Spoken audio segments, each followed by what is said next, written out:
Mbote na ba abonné na biso nyonso ya Actualité 26 TV place au wapi tukutana kato solaka matali politique ya République démocratique du Congo bande kolanga match ya mabe makasi match na tellement mabe makasi match est tellement très compliqué na niveau que notre comité na kozwa kaba idée ya makambo ya bakor. Moi je n'ai jamais cru na bakor oyoyo to na ko signer accord moko quelconque to na ko kende na négociation moko quelconque oyo koki ko aboutir na eloko ekoki kozala important ya kokota kimia na est de la République démocratique du Congo. Je vous ai toujours dit ici que non, très chers abonnés, Joao Lourenço obo komona Joao Lourenço azali lokola moto moko boy oyo azali envoyé to le balora envoyé du diable azali envoyé ya ba occidentaux donc ye plan na ezala kadina aye azui Tshisekedi alempi Tshisekedi alempi Kagame kuta ko iko l'impété parce que ba yebi ndenge ni ba ko travail mais beaucoup plus yé souci les aliens alempi Tshisekedi akutani si bango basali quelque chose auto lelo to lobi to kubenga yango accord. Quand ils vont signer les accords en signant les accords de ce par là beaucoup mona kenote mboka ekei na maboko ya ba occidentaux. Parce qu'il n'y a aucun accord où on signer avec les Rwandais où on apporte le biso un plus le lotolobi. J'avais fait une émission ici pour expliquer comment est-ce que Kagame est là en train d'imposer à Félix Tshisekedi d'aller comprendre. D'aller comprendre pourquoi la présence des RDF sur le sol congolais. Moi, je me suis posé des questions pour comprendre réellement. Mais pourquoi Paul Kagame a comprendre présence de RDF dans ma bien. C'est de là que j'ai compris que Paul Kagame pour naïe souci naïe ya mikolo na mikolo ezali que non qu'on puisse négocier, qu'on puisse signer les accords au économique na brassage bixage au sein de l'armée et puis l'institution, l'État est à la prise par le Rwanda, par par les Nyangalakata, tout au bakoki kozalawana, bazoyango, bako diriger biso. Ok? Ok. Partagez d'abord l'émission, je vous prie de partager l'émission, commenter, liker, que ça la biso vraiment bien très chers abonnés. Donc beaucoup partager. Et puis n'oubliez pas que non, nous sommes aussi sur TikTok. So betika actualité. Mais au Katango, dans le Act 26 TV, au Kukuta Biso Kuna na TikTok, aussi bah élément na biso, au partager, au commenter que ça la biso bien. Bande Konanga Boyoka. Joao Lourenço vient de parler. Joao Lourenço a lobby, a sali déclaration moko a lobby o e touché nga makasi. Natal na lobby te. Na kati ya maloba ya Joao Lourenço. J'ai compris que non, il y a des choses où Joao Lourenço a énuméré, où il touché biso et sali biso nzoto mali. Donc il y a un complot na minute où il et salama où biso peut-être par congolais tout est bien ngoté. Boyoka très cher congolais, ni ne les kanambo kala biso. RDC pour que la paix soit effective, permanente et durable. Je me suis rendu à Kigali et à Kinshasa les 11 et 12 respectivement pour m'entretenir avec le président Paul Kagame et le président Félix Tshisekedi, à qui j'ai soumis une proposition d'accord de paix. Au cours de la conversation avec les deux chefs d'État mentionnés, j'ai constaté une grande volonté politique de leur part de résoudre les conflits par la négociation et conformément à cela, nous avons déjà programmé pour le 20 août prochain la réunion ministérielle des discussions et des négociations à Luanda dans le terme de l'accord de paix proposé à signer à la meilleure occasion en présence des 3 chefs d'État de la RDC, du Rwanda et de l'Angola, João Lourenço, président de la République. Mesdames et messieurs, j'espère que vous avez compris quelques mots onatangi. João Lourenço alobi akutanaki na Paul Kagame, akutani pena Tshisekedi basololi. D'après leur conversation, alobi lisusu boye. Au cours de la conversation avec le 2 chefs d'État mentionnés, n'a constaté bazana volonté politique pour résoudre le conflit par la négociation et conformément à cela, to programmé en gros le 20 août prochain na réunion ministérielle, il y a ministre ou plutôt ministre affaires étrangères et tout, des discussions et négociations à Luanda dans le terme de l'accord de paix proposé à signer à la bande konangai na ebisibino. Na lire makambo ezoko kende monsieur le président de la République. Volonté politique na yo ko résoudre conflit ya est. Biso to on a besoin de négociation. On n'a pas besoin de négocier avec les M23 ni au moins avec Paul Kagame. Peut-être Paul Kagame a comporté. Parce que dans l'Iro, João Lourenço Alobeli, on devait expliquer les Congolais pourquoi João Lourenço Alobeli Makambo négociation, Alobeli Makambo ya signature.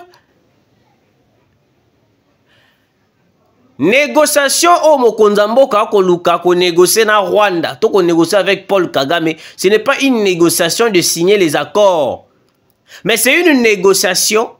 Oh wapi alana besoin te ya koyeba na kobomisa peuple rwandais o bazali na mboka na bango kuna abeta ba masasi pour que bayeba na kokufa pour que paix ezonga na République démocratique du Congo.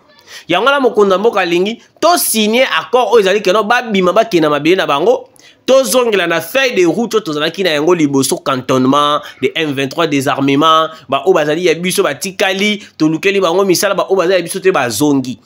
C'est ça l'idée du président de la République Félix Antoine Tshisekedi. Mais Paul Kagame na ba page na bango, ils ont publié que notre Tshisekedi vient d'accepter de négocier, vient d'accepter de signer les accords. Je vous dis très cher Congolais, le président de la République reste catégorique. Na oye alobaki et puis na oye a continuer koloba.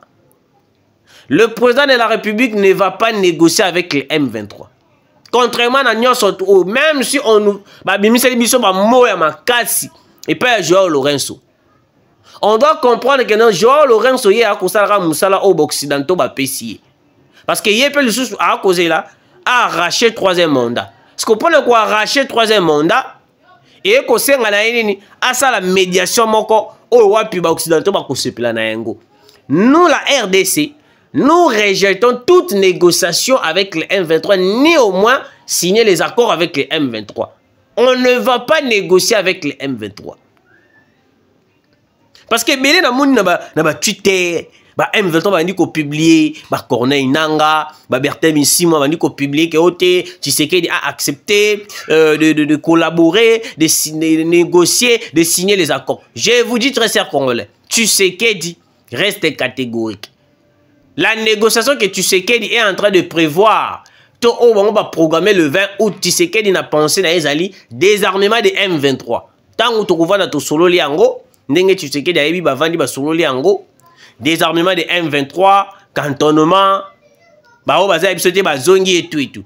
Tshisekedi n'est pas d'accord de négocier, de signer les accords avec le M23. Na retour que no bango nde basala non batu ya ba M23 nde ba kozwaka logique na bango bazui contexte na bango ba memi yango comme si que no Tshisekedi va négocier. Tshisekedi ne va pas négocier. biloko bango bakoloba na biso te. Ce sont juste des choses pour nous déstabiliser moralement. On ne va pas négocier. Je vous dis, on ne va pas négocier, très chers Congolais. Yeah.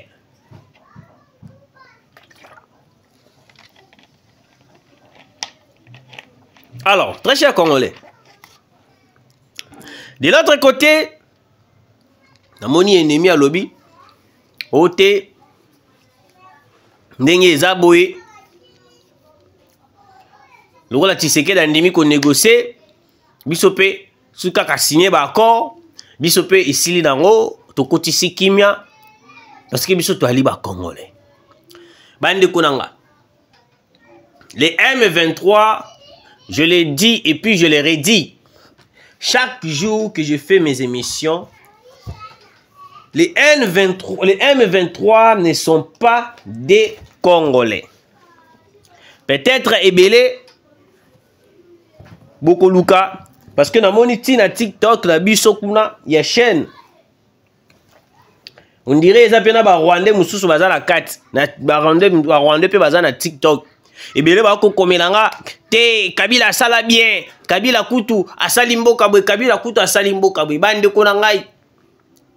Est-ce que vous vous rendez compte na banka mususu bolobaka sans pourtant avoir l'idée qui est réellement Kabila, qui est réellement la personne Hippolyte Kanambe Kazembere, ou ça tobete la bino ba histoire, ou ça toba na ko relater bino de choses pour que vous puissiez comprendre. Un vrai Congolais de père et de mère. Oh, ça vraiment na makila, ya bazage. Oh, ba kataengenga. Un vrai Congolais de père et de mère. Jamais à koki côté les malobi que non te Kabila zonga, Kabila salaboué, Kabila salaboué. Un vrai Congolais ne peut jamais se lever dire que Kabila sala retourne. Tibo comme on a lelo. On est en train d'être... On est menacé. On est chicoté. On nous fait tout ce que Bango Balingi par les Occidentaux. C'est parce qu'il y avait une personne qui était à la base. Il y a l'autre qui souffrait. Ils ont signé les accords. Oh, Bango va signer l'accord na Bango. Et là, les Bissobert. Alors aujourd'hui, Joao Lourenço ne fait que son travail. Joao Lourenço, il est mandaté par les Occidentaux. Joao Lourenço, il est l'envoyé spécial des Occidentaux. Il fait juste ce qu'on lui dit de faire. Ce qu'on nous dit de faire. Donc pour Joao Lourenço, ce qui va dire que loba boy, ya lobi kaka boy. Mais nous vous rassurons que non. Il n'y aura pas de négociation pour la cause de brassage. Pour la cause de brassage, to mixage. Mixage au sein de l'armée congolaise. Parce que bango souci à Paul Kagame ezali en signant seulement les accords et permettre bango ba kota na kati armée, ba infiltrer biso na kati armée, ba infiltrer biso na présidence, na assemblée nationale, na sénat. Et puis plus grave encore, ils vont nous infiltrer même dans la police. Et comme on va dire ba pesi biso ba condition oh ouais puis pour na kimia ekota na est de la République. Première condition qu'on a la nine. Ba infiltrer biso na armée. Deuxièmement, na kati à la police. Troisièmement, dans l'Assemblée nationale. Quatrième, na Sénat. Cinquième, na présidence. Et puis, bakoloba na biso kenote. So, lokola bondimignon surtout wana. Sixième chose, vous devez accepter qu'on puisse manipuler toutes les informations que vous allez parler avec à l'étranger et tout et tout. Yangala bomona pendant régime ya Joseph Kabila Kabange, Kabila atika ko lukata collaboration moko te na pays ya Libanda. Parce que c'était parmi les choses où ils allaient qui et comment qui na kati accord où ya kenaki ko signer. makambo ekomamaki na kati accord oyo yakelaki kosigne ebandaki kopermettre ye te akende koluka ata coopération militaire moko libanda ya bapays oyo bango bazali complice. Donc Kabila akokaki kocollaborer na Uganda, akokaki kocollaborer na États-Unis, na France, na Rwanda. Donc bapays oyo kaka bayebi complot oyo ekoleka na RDC. En dehors de ce pays, il était impossible que Kabila puisse aller négocier ailleurs. Russie, jamais, bakolingate. Oh, pays mususu wana ba Chine, bakondimate. Parce que bakomona déjà que non, soko kei ko négocier kuna, tu auras la capacité de les anéantir. Parce que bango babanga Russie, bango babanga Chine, bango babanga ba pays ezali contre bango. Alors pour éviter tout cela, dans kati ya accord o bango bako signer bino, il faut accepter ba condition wana. Au cas contraire, au sali o kana quitter na kati ya contrat, bako lukela yo eloko ba lukela Musée Laurent Désiré Kabila, assassinat direct.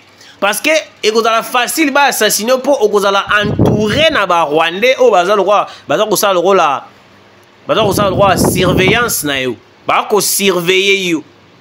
Il sera impossible o échapper bango na kuo ba ko lukela yo. Nde yango mona Musée à sala erreur. Il a fallu éviter tous les à éviter entourage rwandais aux alaki tout nae. Le rôle accepté quand déjà les jours à télémilaka bango c'était facile, les Américains ba kota ba assassiner. Vous voyez? Alors vous allez apaiser, très chers Congolais. La négociation qui va se faire le 20 août, il n'y aura pas des accords qui vont être signés entre la RDC et le Rwanda. Il n'y aura pas des accords qui vont permettre les brassages et mixages au sein de l'armée. Mais les accords que nous prétendons voir signés et les accords Tobengana Malabako ba M23 ba Kende. Tobengana bango ba Kende directement. On n'aura plus besoin de voir un Rwandais à Namabile na biso. Mais sikoyo, pour na koyeba na sikoyo ko bengana bango ko chasser bango très bien. Je pense que c'est le dernier rencontre au biso to kosala na Luanda et kozala le 20 août oyo.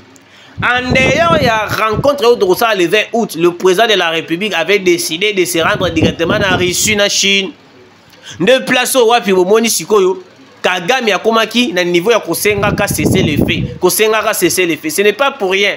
A commis qu'on sentir déjà Bobangi déjà commis qu'on est là. J'espère que vous avez compris. Alors, très chers Congolais, Boyo Kanano place Mabe commis qu'on kende. Dans le baki ango entre lobby na butu, dans le baki na ko continuer ango lelo. IDPS. Détruire le siège de l'IDPS en feu et en sang.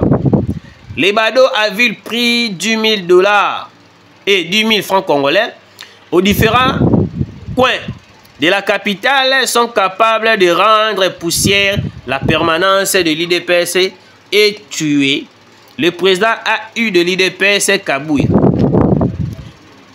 Ils ont déjà réussi à pénétrer dans la résidence de l'ancien chef de l'État Kabila à GLM et le palais du peuple. Leur assaut à 11e rue Lumete risque d'être mortel si la sécurité n'intervient pas. Mesdames et messieurs, très chers abonnés, iloko oyo ebele pe ba kolobela yango ngape na baki na tata moi pi na tata moi libanga likolo ya dossier yango pe ba kolobela moi trop. Bande kolanga, écoutez. Il n'y aura pas, avant de nous continuer le dossier IDPS, il n'y aura pas un accord signé avec le M23 quelle que soit la médiation de Joao Lourenço. Ata Joao Lourenço a Matia Kitia Bambana Salindengenya surtout le 20 août. On ne va pas signer un accord de brassage et mixage avec les M23. Parce que c'est ça les idées de la communauté internationale. Les Occidentaux ont besoin de coincer Tshisekedi. La guerre de l'Est est une manière. Il y a coincer le président de la République pour céder. Après avoir cédé, pour même la négociation, signature des accords. Ne place au côté mais la R. Quelle que soit la rencontre, Paul Kagame, le président de la République reste catégorique. Il n'y aura pas une négociation. Quel que soit le prix qu'on va payer, on le payera. Quel que soit, nous sommes pour que tous soient payés au kusala yango. Ce qui est d'aller collaborer avec la Russie, on le fera. Parce que la minute peut totalement bien, les Américains, bah, les Américains, bah, la plupart na bango ya responsabilité. Oezali, yakoyi ba minéré na biso à l'est de la République. Pour na bango guerre oyo ezali, loko la comédie. Pourquoi ba la guerre na biso ezali loko la comédie? Parce que bango ba yebi intérêt na bango ezali na kati. Ba kotikala jamais ko déclarer guerre ya est officiellement, étant donné que non moto azali ko sala bango livraison de minerais. Paul Kagame nanou ba signé ba accord na Tshisekedi. Les accords qui ont été signés avec Joseph Kabila Kabange, né yango Tshisekedi a ko refuser. Le jour Tshisekedi acceptera de signer ces accords, beaucoup de est wana be nien. Ba occidentaux ba zongi ko pesa biso banini. Mais il faut de voir certains Congolais qui soutiennent le M23, qui soutiennent Kabila, qui soutiennent les Occidentaux. Dans la minute, on devait avoir des Congolais très responsables, des Congolais capables de recadrer des gens au roi puis soutenir Kabila. Aucun accord sera signé dans Luanda. Parce que le 20 août, il y a la rencontre ministérielle. Wapi, souci na bango ezali négociation et puis accord de paix. Accord de paix et puis signature. Quel accord de paix au beaucoup proposé Bissou? On n'a pas besoin de signer un accord de paix. Un vrai accord au Bissou doit avoir besoin. Ezali que non le M23 puisse quitter le sol congolais, c'est tout. Wazalendo nde wazalendo. Mal à l'aise de Kotabang. Alors, IDPS. IDPS aujourd'hui, en fait, je vous dis, désordre à la IDPS. Monsieur le Président de la République, vous êtes le seul qui a causé une décision parce que ceux qui ont dit malgré tout, aux gens à droite et à couper ça va hors de la carte à parti parce qu'il y a déjà le mois dans la partie étant donné que vous êtes déjà président de la République. Maintenant lire IDP c'est que le parti et ils ont kende na kokufa. To banaki ko kanisa que non IDP c'est la parti encore responsable. Et puis to banaki ko penser que IDP c'est la parti encore ya bato bazali vraiment na idée ya kobongisa mboka. IDPS est comme ça la soni na République démocratique du Congo. Donc le lot c'est comme si tu commis na des IDPS. Tu commis na IDPS. IDPS ezali na pouvoir. Et puis tu as na IDPS opposition. Opposition. Pourquoi j'ai dit cela? Parce que la minute de l'autre côté, Batumoussous et IDPS baza pour Kabouya, Missous bazali contre Kabouya. Donc les deux camps vont comment s'affronter, les deux camps vont comment ça la désordre. Naloba qui yango na émission moko bodita ko leka ke non. Na minute le pays est menacé. Lokola le pays est menacé, tozali na tante to vanda boye to banda kosala babiloko moko oyo wapi ekotiande biso moko peuple congolais na pasi na ndenge nini. Je m'explique. Na minute oyo tout congolais on devait se soutenir to bundisa bakatumbiste bakabiliste oyo bakoluka ko renverser les pouvoirs en place, ko renverser, ba balkaniser les Congo, ba balkaniser Katanga. Mais comment est-ce que le même parti au pouvoir, lelo bakomi ko bunda, lelo bakomi ko tia moto, lelo bakomi ko sala tout oyo bango balingi ba sala. Peut-être on s'était trompé, même papa Etienne Tshisekedi place azali a ko regretter le comportement ya batu ya IDPS. L'IDPS ne fait plus les sala sous ne fait plus comment je peux dire le mot. Les sala sous est sengoté. IDPS aujourd'hui est devenu parti moko très honteux. Mon parti est comme Kokufa. Donc ceux qui ont à disposition na ebisibino que parti est comme Kokufa. Oui, parti est comme Kokufa. Parti à IDPS est comme Kokufa. Parce qu'il y a des gens qui n'arrivent pas à comprendre que non la minute ils ont température moko. Oh, on devait se calmer, on devait tous à la kimia, tout le solution à moka. Parce que na liro IDPS le peuple bakoya ko ina mokonza mboka. De l'autre côté, Kabuya boyi kolongwa. De l'autre côté, ba on le bité ko si ma tête ko marcher. Ba tumbi ba pinena permanence IDPS wana na ndenge ya kosakana te. Boko bo komi ko boma mboka bino moko. Parce qu'on a nyonso boko sala pona bino boko bouler peut-être un sous beaucoup revendiquer ba droit na bino o CG oni et loko boko bosala na nyonso wana boko sala boko baby sande image ya président de la République boko baby sande image ya mokonzi ya mboka parce que le président de la République Félix Antoine Tshisekedi abima na IDPS.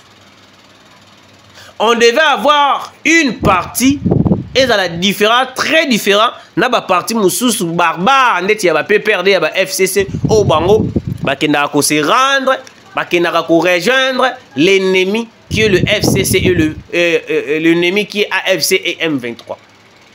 Parce que PPRD oyo e ko kota na rébellion botiki yango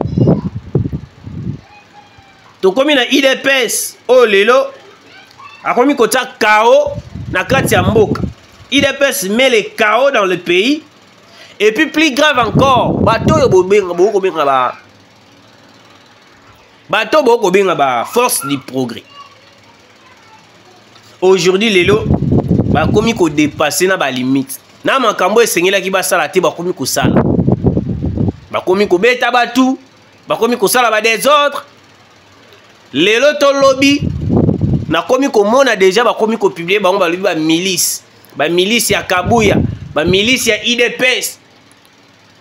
Yango omoni batu ya ngambu wana bakomi ko loba, bakomi ko déclarer que note mboka lelo ekomi sauvage, mboka lelo ekomi sans loi. Pourquoi? Parce que IDPS n'arrive pas à maintenir, à prendre en compte ya koyeba la ko gérer mboka ndenge ko kende. IDPS aujourd'hui se laisse faire, se laisse prendre. Nabuzoba mususu fallait pas ça. C'est tellement horrible et nous sommes très désolés. Yakoyo kamarambo yakolanda ka pe yakomona ka marambo IDPS le la komi ko sala. Le parti est en train de mourir. Parti est komi ko kufa. Parti IDPS est komi ko kufa. Papa Etienne Tshisekedi place azali akolela. Tanga akomona ka babiloko nya surtout kabuya boy ba combattre basali. Papa Etienne Tshisekedi place azali akolela. Et ko blessé na ndenge akosakana te. J'espère boyo kinga. Nasuki sa awa na publication moko boy. Après avoir acquis le Rwanda, le FCC, Kabila, Katumbi, Kamere et la justice malade, le gouvernement congolais accuse désormais sa propre population de monter de toutes pièces de différents cas de kidnapping dans le but de discréditer le pouvoir. Patrick Mouyaya, le gouvernement accuse la population de jouer la comédie quand elle dénonce les cas de kidnapping. N'a évité déclaration en gros, ce qui a le bac en gros jour ni mais ah marambo mboka oyo yem pompe ko pesa biso mon passe. Donc le gouvernement accuse la population de jouer la comédie quand elle dénonce les cas de kidnapping. Bandeko nanga makambo ba kidnapping yo, il faut tozwa yango au sérieux, hein? Il faut tozwa yango au sérieux. Nga na dans camarade nanga propre autaki kozala kidnappé. Donc le jour à mon anaki c'était scandale. C'était scandale ndenge moko ko sakanate. Donc Nzambe kaka batela ki ba prière et tout, tu retrouves qui est vivant. Mais malgré que tu retrouves qui est vivant, akutena ki na ba choc moko. Donc ça dit 3 jours en hôpital. Kaka makambo ba kidnapping. Donc on doit être vraiment sérieux dans makambo yo parce que nous bateau ba ko sakanate. Merci de nous avoir suivis, to kutani mbala suivi.